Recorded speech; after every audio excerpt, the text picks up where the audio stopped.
Hello guys, नमस्कार। जैसा कि आप लोग देख सकते हैं जय सुभाष खंड काव्य, इसमें क्वेश्चन आप लोग देख सकते हैं जय सुभाष खंड काव्य की कथा वस्तु पर प्रकाश डालिए, या क्वेश्चन बन सकता है जय सुभाष खंड काव्य का सारांश लिखिए। ठीक है, ये इस तरीके से क्वेश्चन आप लोगों को हर वर्ष देखने को मिलते हैं। पहला क्वेश्चन हमारे सामने ये देखिए किस तरीके से लिखेंगे। सुभाष चंद्र बोस 23 जनवरी 1997 में उड़ीसा के कटक नामक ग्राम में था। इनके पिता का नाम जान और माता का नाम प्रभावती था।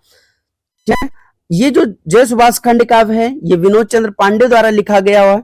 ये 7 सर्गों में बटा हुआ है। बड़े होने पर सुभाष चंद्र ने अपनी तीव्र बुद्धि का परिचय दिया। इन्होंने अपने परिश्रम और लगन से शैक्षिक परीक्षाओं में उत्तम अंक प्राप्त किए। प्रेसिडेंसी कॉलेज में पढ़ते समय ऑटेन नामक अंग्रेजी प्रोफेसर द्वारा भारत की निंदा इन्होंने उनके गाल पर एक तमाचा मार दिया।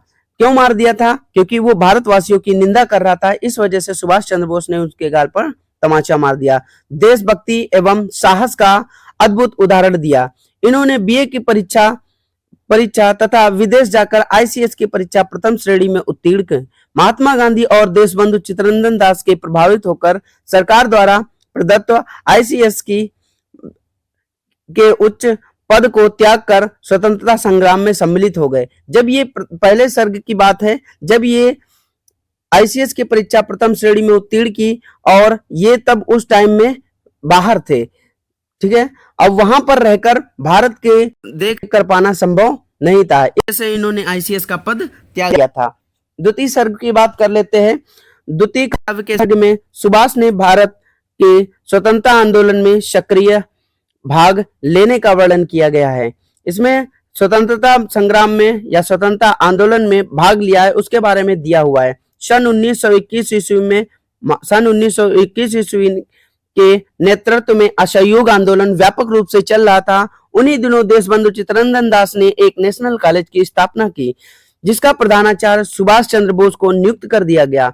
सुभाष ने छात्रों में देश प्रेम और स्वतंत्रता की भावना जागृत की और राष्ट्रभक्त स्वयंसेवकों की एक सेना तैयार की।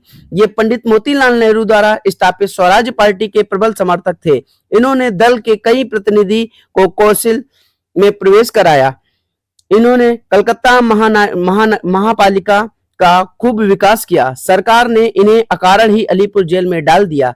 इसका अधिकांश जीवन कारागार में गुजरा। ये जो सुभाष चंद्र बोस थे ज्यादातर जेल में ही इनका जीवन व्यतीत हुआ था, क्योंकि जब भी ये अंग्रेजों के खिलाफ या भारतवासियों के हित के बारे में सोचते थे तो जितने भी स्वतंत्रता सेनानी थे या फिर सुभाष चंद्र बोस थे, जो भी ये टोली बनाते थे, जो भी ये दल बनाते थे, उनको सुभाष चंद्र बोस को या फिर उनके जितने भी सेनानी थे उनको जेल में डाल दिया जाता था। तृतीय सर्ग में क्या है?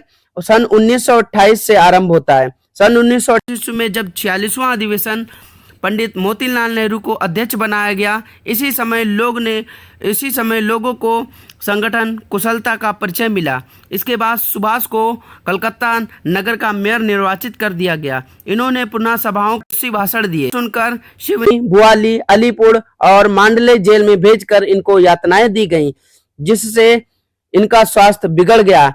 इनके स्वास्थ्य लाभ के लिए पश्चिम देशों में इन्हें किया गया। वहां इन्होंने द इंडियन स्ट्रगल नामक पुस्तक लिखी। ये जो आप लोगों के सामने द इंडियन स्ट्रगल नामक पुस्तक लिखी है, इस क्वेश्चन को बड़ी परीक्षाओं में भी पूछा जाता है। भारत लौटने पर अगले वर्ष ही हीरापुर के कांग्रेस अधिवेशन में इन्हें कांग्रेस का अध्यक्ष सम्मिलित कर दिया गया। चतुर्थ सर्ग में क्या हुआ था? जब चौथा सर्ग लग गया था उस समय इन्होंने फॉरवर्ड ब्लॉक की स्थापना की थी। तपती नदी के तट पर भिट्टल नगर में कांग्रेस का 51वां अधिवेशन चल रहा था। इन्हें अधिवेशन का अध्यक्ष बनाकर सम्मानित किया गया। इससे आजादी का आंदोलन और तीव्र से बढ़ उठा। इसके बाद त्रिपुरा में कांग्रेस का अगला अधिवेशन हुआ। इसमें कांग्रेस अध्यक्ष के चयन में 2 नेताओं के बीच मतभेद हो गया। उस समय कांग्रेस का विघटन को बचाने के लिए सुभाष चंद्र बोस ने पद त्याग पत्र दे दिया। फॉरवर्ड में आप निकाल सकते हैं। फॉरवर्ड मतलब होता है आगे।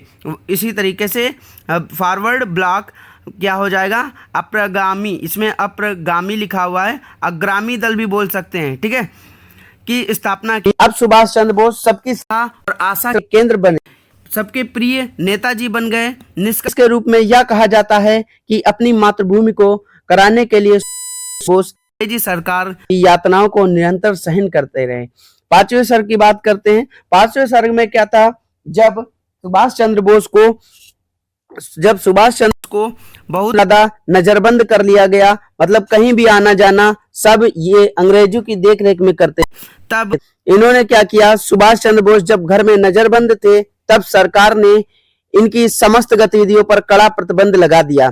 15 जनवरी 1941 को जाड़े की अर्धरात्रि में दाढ़ी बढ़ाकर एक मौलवी के वेश में पुलिस की आंखों में धूल झोंक कर बाहर निकल गए और वहां से कहां पहुंचे, फ्रंटियर मेल से पेशावर पहुंचे और वहां से बर्लिन में इन्होंने आजाद हिंद फौज की स्थापना की। बर्लिन में आजाद हिंद फौज की स्थापना की। दूर रहकर स्वतंत्रता संग्राम का नेतृत्व कर पाना कठिन जानकर ये पनडुब्बी द्वारा टोक्यो पहुंचे।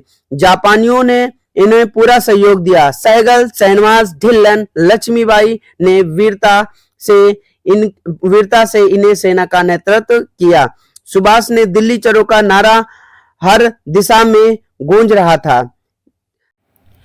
छठे सर्ग में आजाद हिंद फौज के भारत पर आक्रमण तथा प्राप्त विजय का वर्णन दिया हुआ है। सुभाष ने आजाद हिंद फौज के वीरों को दिल्ली चलो और जय हिंद के नारा दिए। इन्होंने तुम मुझे खून दो मैं तुम्हें आज़ादी दूंगा कहकर युवाओं का आह्वान किया। आजाद हिंद फौज के अंग्रेजी सेना के छक्के छुड़ा दिए और उन्होंने शिविरों पर चढ़ाई करके कई मोर्चों पर उनको अविस्मरणीय करारी हार दी। सप्तम सर्ग में देखते हैं।